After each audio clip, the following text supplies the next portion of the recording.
سلام، ستړي مشئ.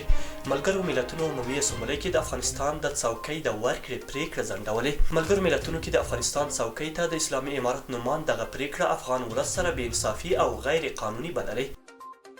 د اسلامي امارت ویان رسنیو ته په یو لیږل شوي پیغام کې ویلي چې نیمروز کې د افغان او ایراني پولیساتو ترمنځ پیښه کنټرول شوې. د نوموړي په وینا تېره ورځ د افغانستان د نیمروز ولایت ګنګ ولسوالۍ اړوند سرحدي سیمه کې د افغان او ایراني پولیساتو ځواکونو ترمنځ په محلي سطحه کومه لانجه رامنځته شوې چې اوس وضعیت کابو شوی. د اسلامي امارت د سوداګرۍ او صنایعو وزیر وایي چې دغه وزارت د رسمي شمیرو پر بنسټ تیر کال کې بهر ته د افغانستان صادرات 978 میلیونه ډالر وو. سږ کال بیا افغانستان 930 میلیونه ډالر صادرات کړي چې د کال تر پای پورې به یې 1 میلیارډ ډالرو ته ورسوي. د افغانستان لوی درستیز پکتیا ولایت ته د خپل سفر پر مهال ویلي چې د افغانستان اوسنی پوځ په کمو امکاناتو او پرته له معاش له افغان خاورې دفاع کوي.